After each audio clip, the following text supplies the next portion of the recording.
You know what we often do here at the Housing Forum is we go out and find the best person that we can find in the country to speak to us about the issue of interest. And then we would like folks from the local community to take that information and with the information experience they have and put it into a local context. So we've got three great people. I'm going to give very, very brief introductions because most of us know a lot of these folks. I'm going to start with Egbert Perry. Egbert is the founder of the Integral Group. Since 1993, serves as its owner, chairman, and chief executive officer. He's worked for 29 years in real estate and development. And in our case, particularly focused on affordable housing. I also noticed that Egbert has a wonderful op-ed at today's AJC, so I encourage you to read it. He's chairman of the board of the Atlanta Life Financial Group, is a director of Fannie Mae, is a director of the Federal Reserve Bank, trustee of Children's Healthcare Atlanta. A little bit like Chris, a busy man who gets a lot done. And Egbert, we thank you for taking the time to be with us today. I'm going to go ahead through the introductions. Eugene James is again a person that we often look to when we're looking for the numbers. He's the director of Metro Studies Atlanta region. For the last 22 years, he's worked in real estate, not only with Metro Study, but also has worked in appraisal work with the Cobb County and in the metro area, and has been the go-to person. Metro Study really is the group that we look to. And then our own Dan Reuter, who's the division chief of land use planning for the Atlanta Regional Commission since 1999.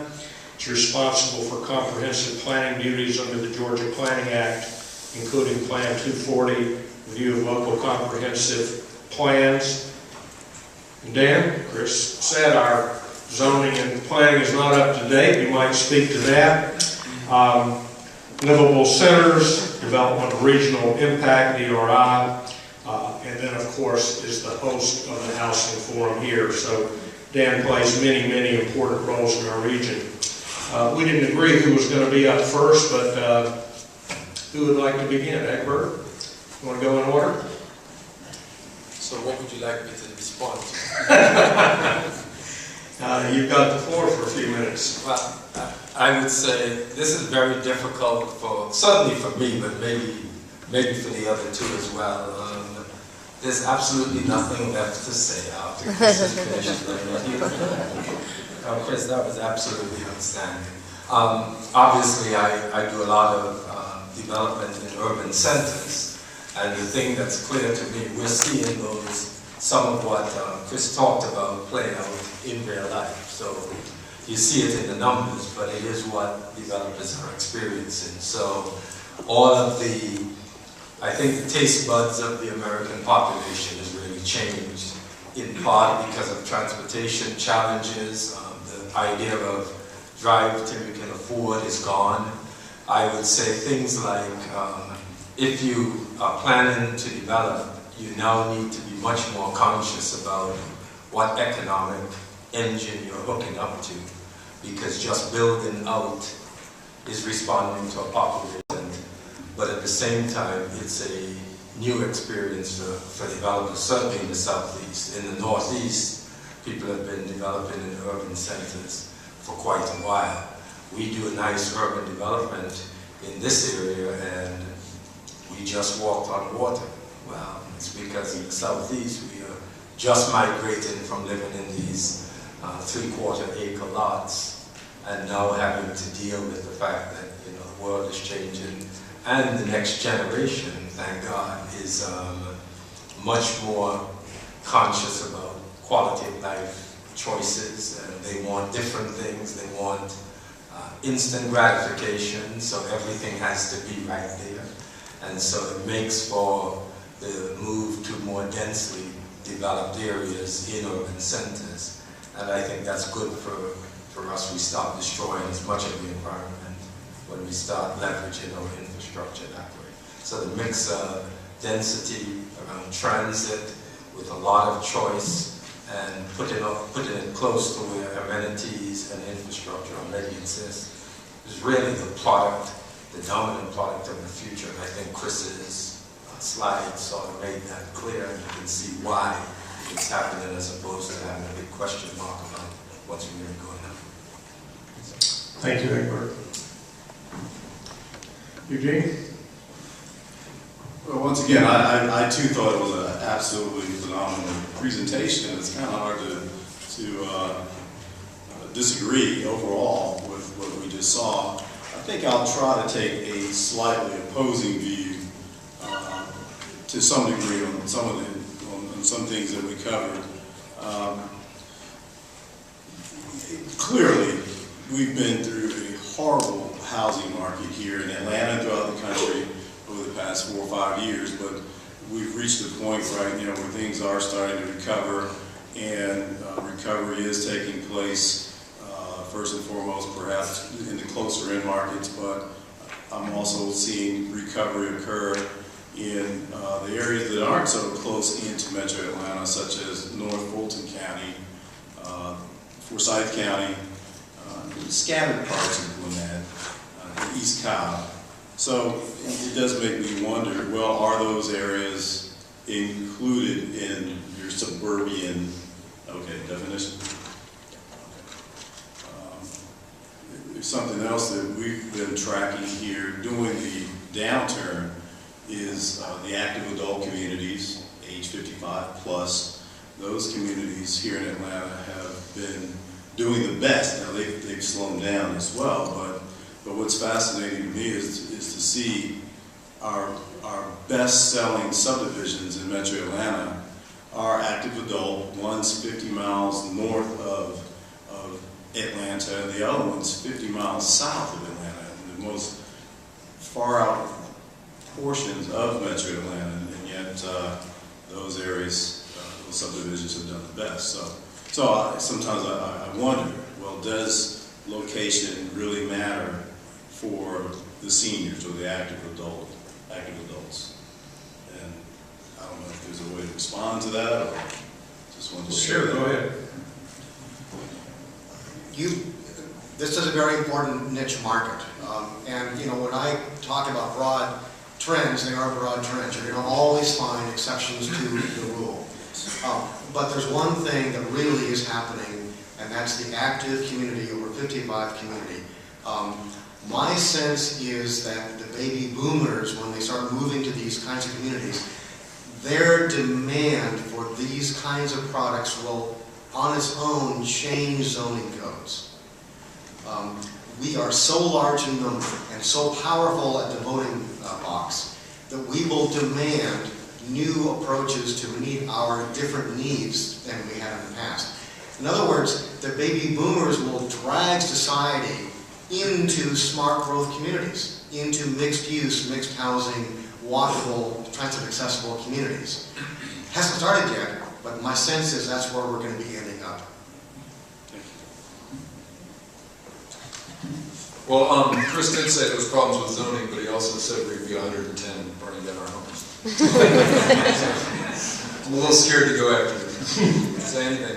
I kind of take a lot of Chris's remarks and put them into 3 buckets. One, demand. Where is demand going? Where have we been? The second one is more of opportunity and financing. Do you have a job? If you don't, you're probably doubling up with someone, but if you do have a job, maybe you can get a mortgage and buy. So sort of demand, finance, and then the last one is sort of sites. So I think arguably we do have a lot of changing demand, and I actually live in a community with a lot of folks that are over 55, surprisingly. I'm the young one. And we're on a MARTA bus route, comes right in front of our project.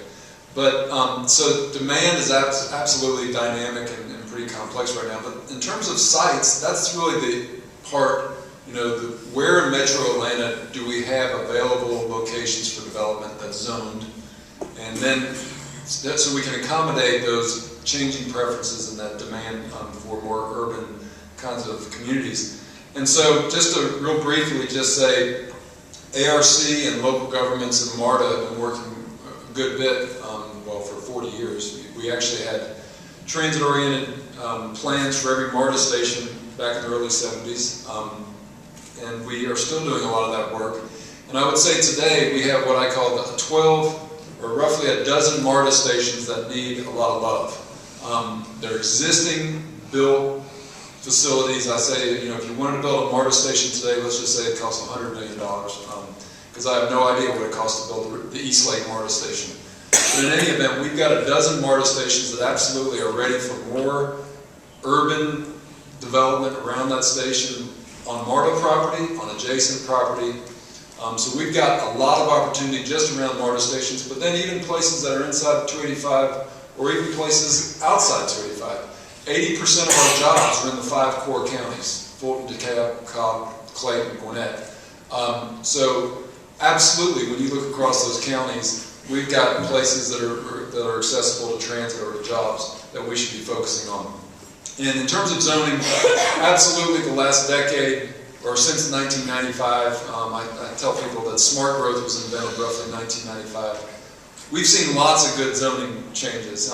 There's planners in the audience, things that have happened in the city of Atlanta with SPI districts, PCD code in Cobb, Woodstock's form codes. We've seen lots of these kinds of zoning changes, but broadly, when you look at zoning across all those counties, absolutely 70, 80, 90% of the land area is probably the same zoning it was in terms of the actual land area. So we absolutely have a lot of work to do on zoning. But in addition to those dozen MARTA stations, we're going to have a referendum on July 31st, and that referendum will put in place some additional BRT, bus rapid transit. It's a fancy term for creating a bus system that operates like a train. But a BRT, light rail, and other transit services that are going to create even more transit opportunities over the next 20 years. So we absolutely need to leverage those opportunities. Thank you, Dan. Egbert, let me ask, as a developer of 29 years, Chris mentions schools and education being important, transportation choices, the zoning, and how easy it is to get permits, but people wanting amenities, wanting things, as you say, instant gratification. I want everything where I am. Chris, also, I thought interesting toward the end of your talk, talked about the question about whether we stay where we are and wait for transportation to come to us someday, or whether we need to move to where transportation is going to be. How do you take all that into consideration when you consider development? And there's other developers in the audience. I would welcome comments. That really is the heart of the question. In other words, what do you put where? Or no one wants to be before the curve unless they're just before the curve. If you get in too early, you're probably going to lose out and you become the pioneer, and that's not a desire. We learned from you. And so I've learned the hard way as well.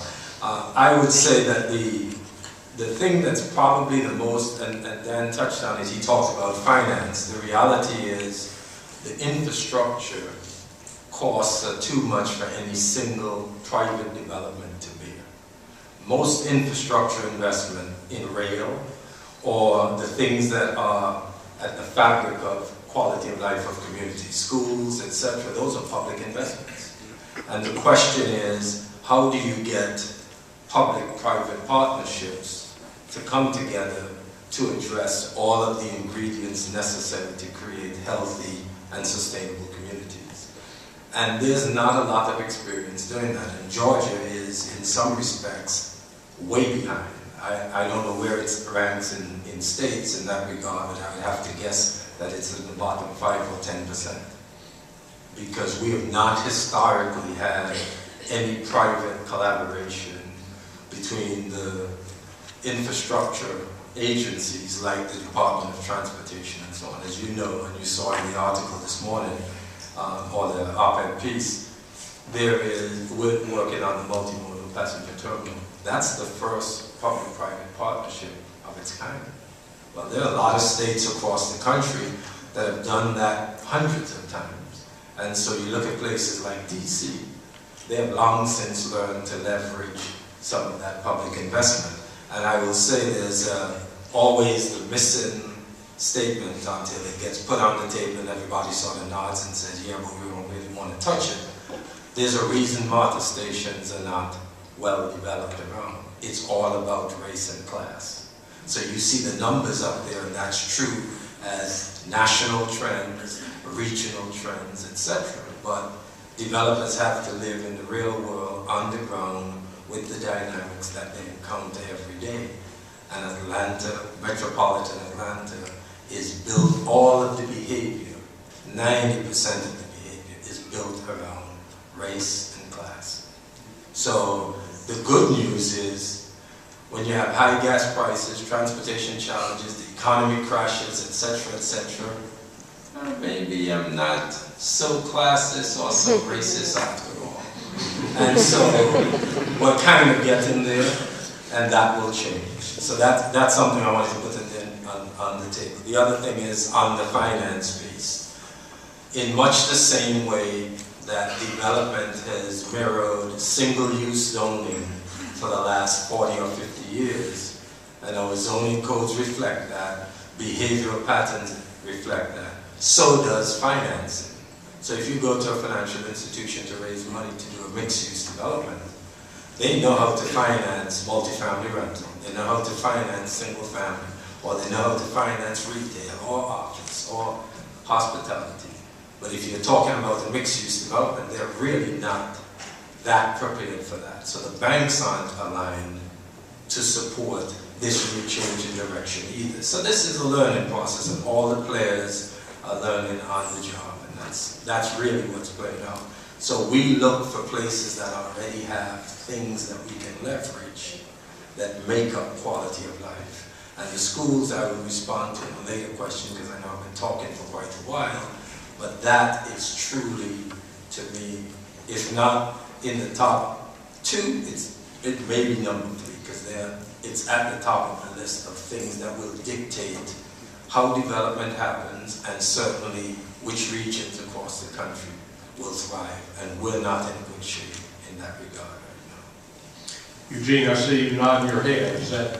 Well, he had a nerve when he talked about schools. That was one of the most perhaps scary comments I heard in terms of, I believe the statement was in 2030, we'll look back at, in the 2000s and say those were the heydays for public education. Yikes.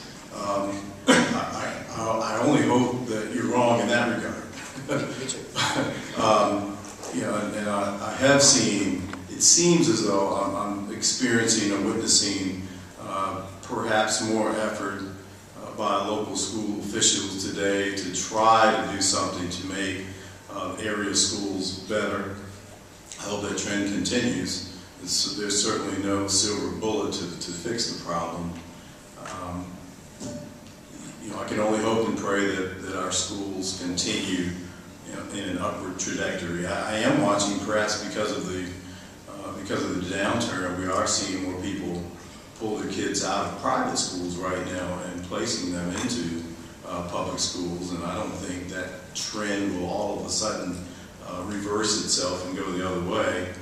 And another new trend, since I make my living by analyzing the new home market, the newest trend we're seeing is builders. First of all, we are starting to build a whole lot more houses today, and that's a good thing for the overall economy.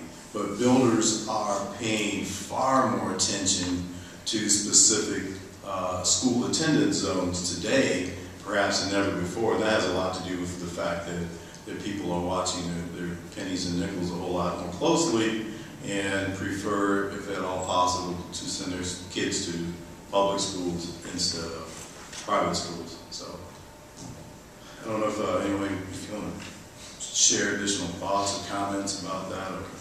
Well, we've got about 30 minutes. I'd like to open it up to see if there's comments on Chris's presentation or questions for anybody on the panel. I think we've got mics in the room, so if you'll introduce yourself, just so we can all get to know each other. Yes, hello, my name is Jessica. I'm there a little trend was disinvestment from major retailers in urban areas. And now we see, you know, they feel more comfortable building in the city, that they bring the suburban pattern into the city. And that has been very difficult for us, even with SPI zoning and special zoning. You know, they all want the drive-through and the parking up front, and it seems like there's a bigger lag with national retailers to build in an urban form. They'll promote walking and biking, and, you know, follow the trend that's shown in a lot of the surveys. I don't know if you have any thoughts on how to turn that around, because like near Lindbergh, somebody wants to build a big box, but we need mixed use there. That's the perfect place to have walkable mixed use, but we're getting a suburban development instead. And it has the SPI zoning. So I don't know if you have any comments on that. Chris? This too will pass. Let the big box happen. The big box is going to serve a market need now. But when the box is there and demographics continues to march along with all the changes, that big box will be gone in 10 to 15 years. It's usually a 15-year lease on the box itself. It'll be vacant probably within 10. For all kinds of smart economic reasons, frankly, it'll be vacant or reused but not held by the original tenant. And then, because it's so inexpensively constructed, it's easy to deconstruct. So it's basically a harbinger of a future opportunity, in my view. Let it happen and begin thinking now about what it is you want to create public-private partnership in 10 years when that building has run its course. Dan? I'm going to disagree. Lindbergh obviously is a critical transit center, important to MARTA. We've invested a lot of money there. We shouldn't allow any more big box around Lindbergh. And I would even argue that if you look across Metro Atlanta and look at where we've seen redevelopment, it hasn't been a lot of the strip centers. Strip centers kind of, you know, go to a lower rent tenant or whatever happens, but a lot of the redevelopment, look at all assemblage projects on Moreland, the perimeter. There were multifamily that was raised and then put in place mixed-use products. So I just think we haven't seen enough of the strip centers go away, and I don't want to give them another spot. I don't know that you're really disagreeing. I mean, I think Chris is saying, let them go ahead and do it. It won't last very long. We are living in the transition. When you're living in the transition, this is always what happens. You can see what's needed, and it's coming, but the people who are making investment decisions today, they have their model, and all they're doing is running their playbook. And all of these retailers have been building for the last 50 years a certain something. They know how to do that, they know it well, they know all the checklist points along the way to figure out where to locate. And they're trying to force that square peg in the round hole. They will learn in their departments, in their real estate departments, that, oh, you know what we have as our prototypes no longer work. We need new prototypes for the new communities that are evolving. And they will get there. So I don't think it's sort of one or the other. It's both, but they're moving to what Dan described, away from these big boxes. You're just impatient, appropriately so, because you want to walk out to the street and go to a bunch of small boxes as opposed to this one big box. They'll get there too. And we certainly see that in food preferences. I mean, we were told for years we couldn't build grocery stores unless they were 100, 120,000 square feet in the city. Actually, it's not true. They figured out how to do that. Question here. Joe Robertson, Fannie Mae.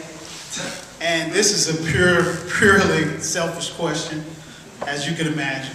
I just want to make sure if I have to move into the big mansion that I'm prepared to do so. But in all seriousness, Dr. Nelson, what do you see? Well, I mean, what's the future? We can kind of infer, and we've heard directly from both sides of the aisle as to their thoughts on the GSEs, but who fills the gap? And I know Mr. Perry is engaged on our board, and we'd love to hear his response. He may not be able to respond, but who fills the gap? What happens? Because financing, as he mentioned, is going to play a part in what goes on in the next 10, 20, 15 years and how housing looks. So I just would love to hear your response to that. I've been asking a lot of people around the country I know who know more about this than I do, so let me share with you what I think I know. First of all, there's a large number of influential politicians on both sides of the aisle that think that the GSEs have run their course. That the time is right now to think of something else for the next generation or two. What is that? One option I've seen is where you take the powers or the tools of the GSEs and enable the private institutions to have those same tools and actually be held to some accountability when they begin to use those tools. But to do that, you have to create incentives, tax or financial incentives, to induce the institutions to do the kinds of things that Fannie and Freddie and others do. The best case scenario I've heard so far has been from some professors at Wharton who say that they think that if the GSEs are history, there'll be some transfer of authorities and powers to federally chartered institutions, but they will only do about half the business of the GSEs. Now, what does that mean for homeownership? That means that we'll take a 2-point hit on the homeownership rate, pushing homeownership rates further down from even my projections. So we could be looking at homeownership rates in the upper 50s, 57, 58% by 2030 if the GSEs become history. Nobody that I've talked to says there's no way that the private institutions will do all of the business of the GSEs. Optimistically, it'll be half. If I could just say, Bill, the Atlanta Regional Commission Board actually about 3 months ago voted to support Senator Isaacson's bill called the Mortgage Finance Act that basically says, let's take Fannie and I guess Freddie and go through an orderly reorganization, but he still thinks, the core of a 90% loan needs to be something that's available to Americans. And so you can go look at Senator Isaacson's webpage. I'm sure he's got an overview. I want to make a couple of provocative comments. And this won't surprise many people in here, but most of the people that are debating what should happen to the GSEs are some of the most uninformed people out there. So it is playing out in a political environment, and there are certain realities, and you would never know it from the media coverage or the common language that's being used out there, because the GSEs are easy targets because they're the GSEs. But the fact is that the rate of seriously delinquent loans in the portfolios of the GSEs are a fraction. The rates are a fraction of what they are in the private entities. So the banks have much worse portfolios than Fannie and Freddie. Now, we talk about privatization of the GSEs, and that sounds great. Everybody loves to hear just privatize it. But Fannie and Freddie, if this was a football game, they got into the game at the start of the fourth quarter. So the damage that we have going on was not a damage created by the GSEs. Now they did enable it by getting in the game later on and bought a bunch of stuff that they didn't underwrite, and it would never have gone through their underwriting. Now this is fact. And the truth is, it is true that if you get rid of the GSEs, you will have to find some other basis by which to provide what they were providing. And what pains me, and I do sit on the board, I was brought onto the board shortly after it went into conservatorship. I went on December of 2008. And it's painful to watch how the political environment destroys the ability to fix the problem faster rather than slower. So when everyone is out there talking about compensation is out of whack and all of these things should be changed. Well, guess what? The private institutions, the public companies, the large banks and so on, they are raiding Fannie and Freddie's people at an alarming rate. Very good people working hard every day to fix an $11 trillion housing finance system.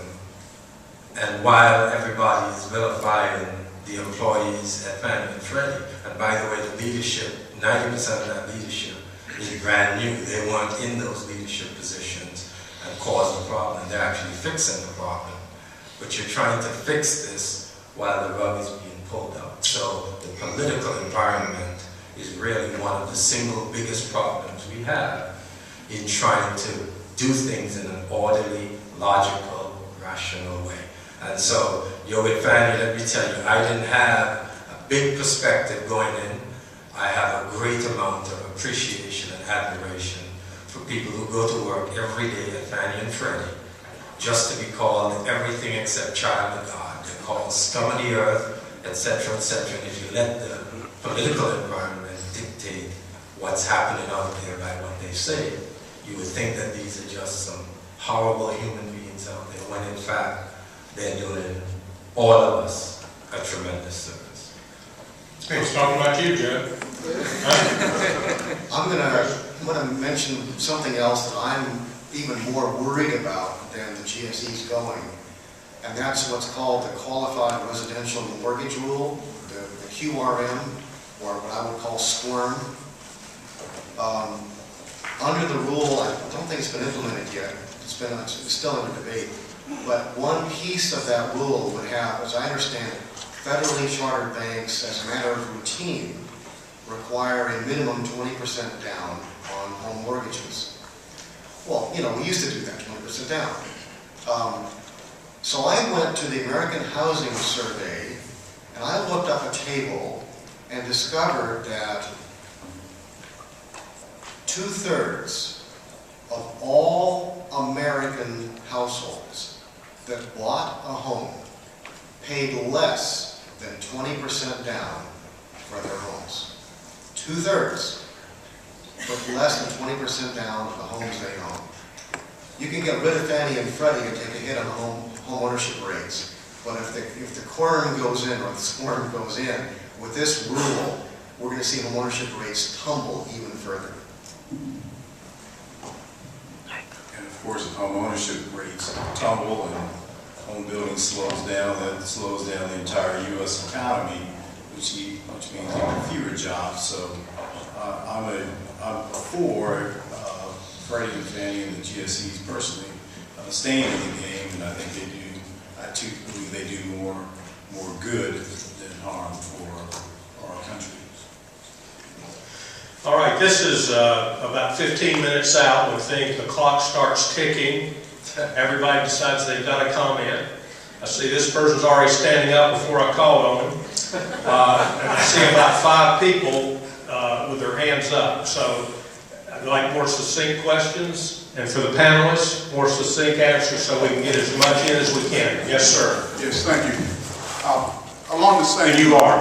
Excuse me, I'm Jason Allen. I'm with Overall Construction and also the Georgia Homeownership Alliance. For Dr. Nelson, you mentioned the shifting of the home ownership rates and the new prospective homeowners being more minorities and them being less able to afford home ownership. In terms of the 20% down payment, that's generally a conventional Fannie Freddie or conventional market. What about the FHA? How does FHA, with their current 3% down payment, how does that play into the picture? It's been around a long time. It's a fairly small, it's millions, but it's a relatively small aggregate player in the market. I just don't, you still have the underwriting requirements that even FHA adheres to. And I don't see a lot of increase in the ability of the FHA to do more to extend homeownership than it already is doing. My concern is that we as a society have essentially chosen by default not to properly prepare the next generation of students for the future. And most of that next generation are minorities. We are simply not preparing them because we've decided by default not to. As a consequence, they're not going to generate the incomes that they need to afford homes with or without FHA. I'm just looking at the cold hard facts, and they're disturbing. And we'll look back to the 2000s as the heyday of public support for public education.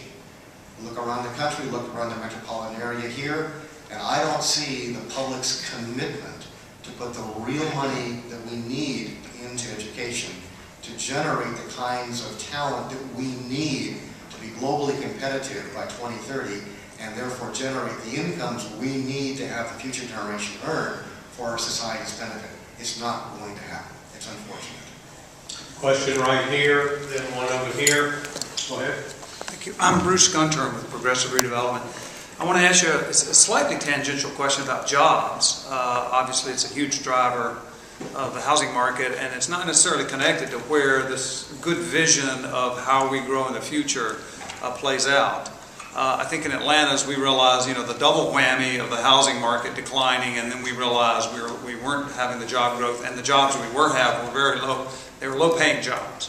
So there's this great conversation about shifting into industries of the mind, the biotechnology, global health, even logistics center.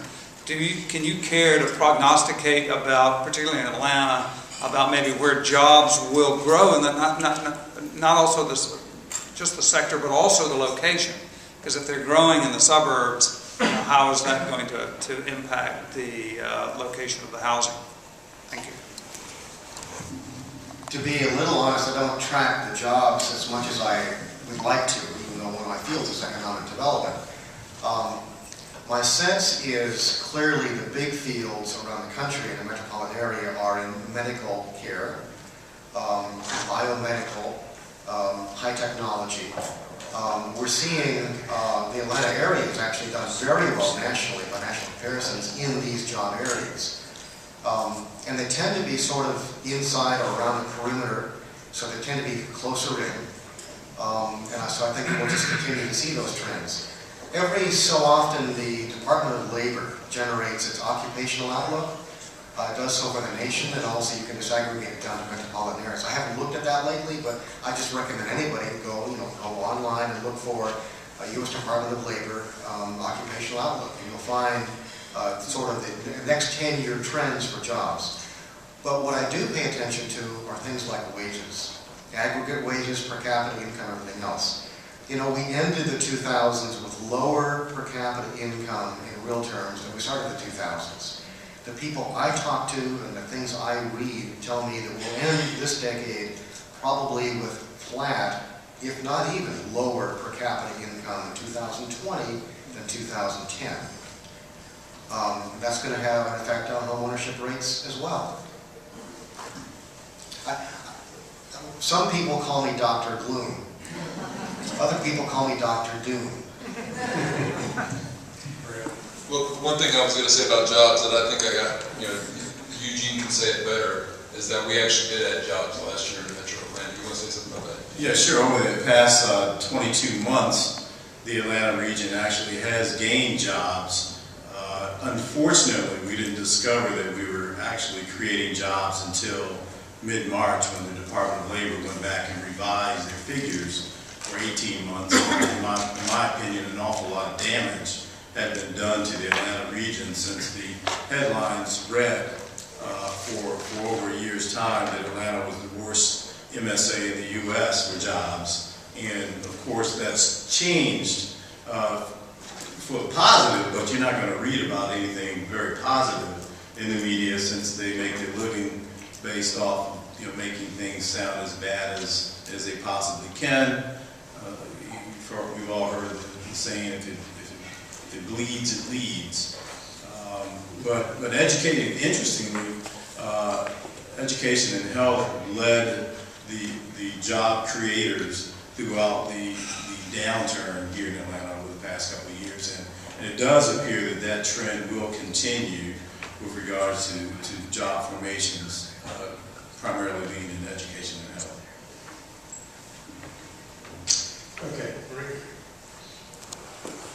Maria Supporta. I'm one of those bad journalists, I guess. My question is, in looking at your chart about household types, and by 2030, only 29% of the households will have children. I wanted to see if you could talk about the value of real estate in relationship to quality public schools. A lot of the growth in the suburbs in Metro Atlanta has been generated by good, great school systems. Are we going to see that linking become less important, or are we still in a situation where that's going to determine market value? Thanks for coming, Maria. I think that somebody mentioned earlier moving into the right attendance zones for schools. That's always going to be the case. You're always going to see a market preference and market premiums paid for being in the better school attendance zones. Some of the biggest bloodbaths I ever saw living in Atlanta was when a school district would even think about changing school attendance zones. You'd think there'd be another civil war going on, because people do value their attendance zones. Having said that, I had a very interesting conversation with a former student of mine from Georgia Tech. She had married, two students married, and they had children, and they lived in Decatur, fairly close to the MARTA station there, in a bungalow. And I said, well, gee, now you have children, does that mean you're going to move out to the good suburban schools, DeKalb or whatever, whatnot? She says, are you kidding? And her perspective was very interesting. She says, if we moved out there and had great schools, in 20 years, when the kids are gone, we'll want to come back to where we live now and live the next 40 years of our life where we are now. Her perspective was child raising was a 20-year window in a 60-year marriage partnership. So she's looking ahead to say, where do they want to be in 30 years and 40 years? And if that's where they live now, they will do a charter school, or they'll fix schools where they live now to cover the window. Then the kids are gone, and then they still live where they want to live, and that's a bungalow in Decatur.